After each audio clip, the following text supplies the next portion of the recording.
ছোট অনাথ শিশু বলে গ্রামের সবাই তোমাদের দেখেছে, কিন্তু আর নয়। এবার থেকে তোমরা নিজেরা কাজ করে তোমাদের পেট চালানোর ব্যবস্থা করো। কিন্তু কি কাজ করব? কিন্তু আমাদের তো জমি জমা কিছুই নেই মোড়ল মশাই। গায়ে গতরে খাটো, দেখবে অনেক কাজ আছে। এখন এসো এসো।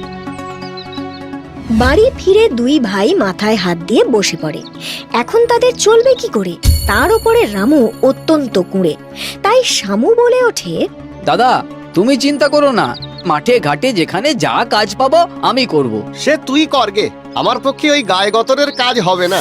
আমি বরং ব্যবসা করব। ব্যবসা? তার জন্য তো টাকা লাগবে, মানে মূলধন। সেটা কোথায় পাবে? মোড়ল মশাইয়ের কাছে যাব ধার চাইতে। দেবেন মোড়ল মশাই? কেন দেবেন না? কিন্তু রামুর প্রস্তাব শুনে মোড়ল মশাই একেবারে তেলে বেগুনে জ্বলে উঠলেন। তাগড়া জোয়ান গতর খাটিয়ে রোজগার করবে, তা না ব্যবসার জন্য অর্থ চাইতে এসেছ। খবরদার, ভবিষ্যতে যেন এ মুখ আর না দেখি। ব্যাস, রামুর সব আশা শেষ। ওদিকে শামু মুটেগিরি করে রোজগার করে আনে, আর রামু শুয়ে বসে খায়।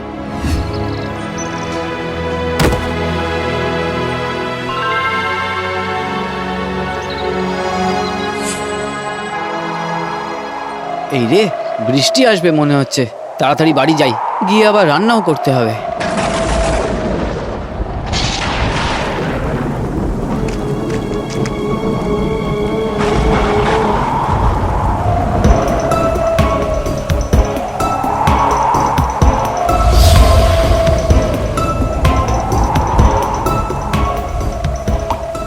ইস, এভাবে থাকা যায় নাকি? পয়সা কড়ি জমলে আগে ঘরটা সারাতে হবে। দাদা, মোড়ল মশাই টাকা পয়সা কিছু দিলেন? না, বললো গতরে খাটতে।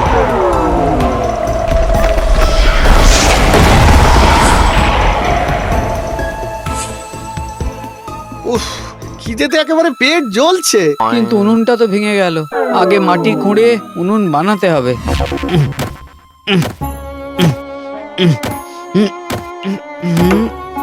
এটা কি? আরে, সোনার হার মনে হচ্ছে। দাদা, দাদা দেখো কি পেয়েছি। এই দেখো দাদা, মনে হয় মা কোনোদিন হয়তো লুকিয়ে রেখেছিল। বাহ, এটা বিক্রি করে আমরা ব্যবসা করতে পারবো। যাই, বিক্রি করে দেখি কত পয়সা পাওয়া যায়। এরপর সোনার হার বিক্রি করে যা টাকা পায় তাই দিয়ে প্রথমে ভালো করে খায়। তারপর দুজনে মিলে চিন্তা করে কি ব্যবসা করবে তারা। দাদা, কিসের ব্যবসা করবে? সরাইখানা খুলবো। রাস্তার পাশে বাড়ি আমাদের, দেখবি অনেকে খেতে আসবে। তুই রাঁধবি আর আমি হিসেব রাখবো। বেশ, তাই হবে দাদা। বাড়ি সারিয়ে দুই ভাই মিলে সেখানে সরাইখানা গড়ে তোলে। যাত্রীদের পথ দেখিয়ে নিয়ে আসে রামু। ওই হিসেব নিকেশ রাখে। শামু বাজার থেকে রান্না বান্না, বাসন মাজা সব কাজ করে। আসুন আসুন, খেয়ে যান খেয়ে যান। ভাত ডাল পোস্ত মাছ, আসুন আসুন। খাওয়ার পর শান্তিতে বিশ্রামও নিতে পারবেন।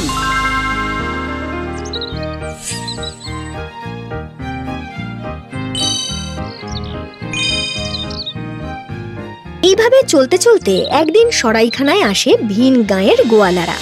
ভালো করে খাওয়াও দেখি। আর হ্যাঁ, খাওয়ার পর আমরা বিশ্রাম নেব, কিন্তু তোমরা আমাদের এই দুধ পাহারা দেবে, তার জন্য বেশি পয়সাও দেবো। পারবে তো? হ্যাঁ হ্যাঁ, নিশ্চয়ই পারবো। বসুন বসুন, খেতে বসুন। খাওয়া দাওয়া শেষ হলে শামু বাসন নিয়ে পুকুর পাড়ে চলে যায়, আর দুধ পাহারায় বসে রামু। কিন্তু ক্রমশ তার চোখ ঘুমে ঢলে আসে। ও একসময় ঘুমিয়েও পড়ে, আর যথারীতি বিড়াল এসে দুধ খেয়ে ঘরময় দুধের কলসি উল্টে দিয়ে চলে যায়। জি জি জি জি জি, এই পাহারা দেওয়ার নমুনা। আরে শহরে গিয়ে এখন কি বেচবোটা কি? কি হয়েছে? দেখো দেখো, তোমাদের দায়িত্ব দেখো। আগে জানলে এখানে ঢুকতামই না। কত ক্ষতি হলো আমাদের জানো? আমাদের ক্ষতিপূরণ দিতে হবে, নইলে নইলে তোমার দাদাকে তো মারবই। তারপর তোমাদের এই সরাইখানা আমি ভেঙে গুড়িয়ে দেব। না না না, দয়া করে এমন করবেন না। আপনাদের ক্ষতিপূরণ আমি দিয়ে দিচ্ছি। কি আর করে রামু, ক্যাশ বাক্স খুলে গোয়ালাদের অর্থ মেটায়। গোয়ালারা চলে গেলে শামু জানতে চায়, কি করে এমন হলো দাদা? ঘুমিয়ে পড়েছিলাম রে ভাই। এর কয়েকদিন পরে এলো এক সোনার কারবারি। খাওয়া দাওয়ার পরে ট্যাঙ্কের থেকে সোনার থলি বার করে বলে, শোনো হে, এগুলো রাখো, সাবধানে রেখো, বিকেলে উঠে আমি নিয়ে যাব। আগে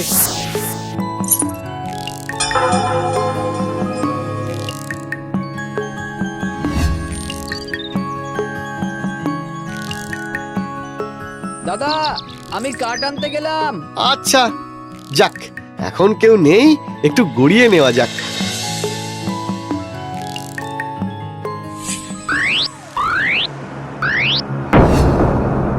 ব্যাস বিকেল হতেই সে কি হই হই রই রই কাণ্ড, খোঁজ খোঁজ, কিন্তু কোথাও যখন সোনার থলি খুঁজে পাওয়া গেল না, তখন তো সোনার কারবারি রেগে লাল।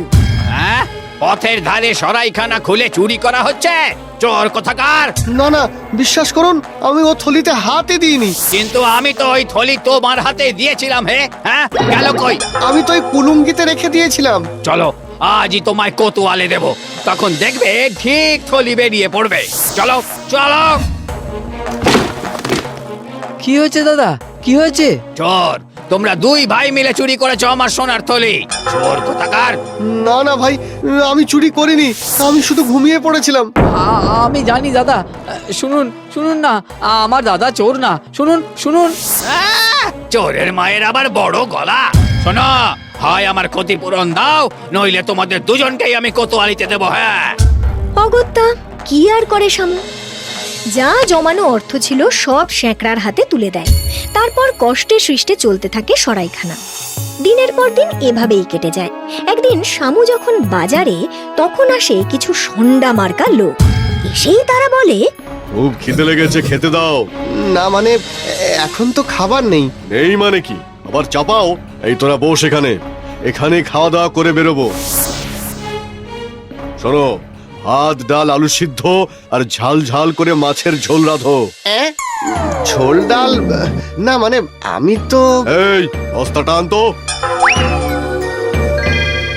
আজ খাবার যদি না পাই, তাহলে এই বস্তায় হাত মুখ বেঁধে সোজা নদীর জলে ফেলে দেবো। কি সর্বনাশ! ভাই রে, কেন যে তোর কাছে রান্নাটা শিখে নিলাম না। হায় হায় হায়। ভয়ে ভয়ে রামু উনুনে কয়লা দেয়। ধোঁয়ার চোটে চোখের জলে নাকের জলে হয়ে ওঠে। উনুন ধরে গেলে ভাত বসায়। উফ, কি পরিশ্রম! ভাই, আগে বুঝিনি যে তুই এত পরিশ্রম করিস। কি ঝক মারি! আজ যদি প্রাণে বেঁচে যাই, তবে তোর কাঁধে কাঁধ মিলিয়ে কাজ করব। ডাল, ডাল কই? ওদিকে ডাল খুঁজতে গিয়ে ভাত যায় পুড়ে। এ হে হে হে, পোড়া গন্ধ বেরিয়েছে রে। ভাই রে, তাড়াতাড়ি ফিরে আয় তুই। এই কি হলো, কত দূর? হুঙ্কার শুনে ভয়ে হাত কেঁপে যায় রামু। ব্যাস, ভাতে জল দিতে গিয়ে জল পড়ে যায় উনুনে। উনুন যায় নিভে। এই এই, যা যা যা যা যা, গেল, নিভে গেল। আজ আমাকে আর কেউ রক্ষা করতে পারবে না। এই খেতে দাও। যাই যাই। ওরা ভাত দেখে সর্দারের তো মাথায় রক্ত চড়ে যায়। এই এটাকে বাঁধ, ঢোকা বস্তায়। বাঁচাও বাঁচাও, ভাই ভাই বাঁচাও, আমাকে বাঁচা। কয়েক মুহূর্ত বাদে বাজার থেকে ফিরে লোকের মুখে সব শুনে শামু নদীর দিকে দৌড়ে চলে যায়। ক্ষমা করুন, ক্ষমা করুন, দয়া করে আমার দাদাকে ছেড়ে দিন। আমি কথা দিচ্ছি, আপনারা যা চাইবেন তাই দেব। ঠিক বলেছিস।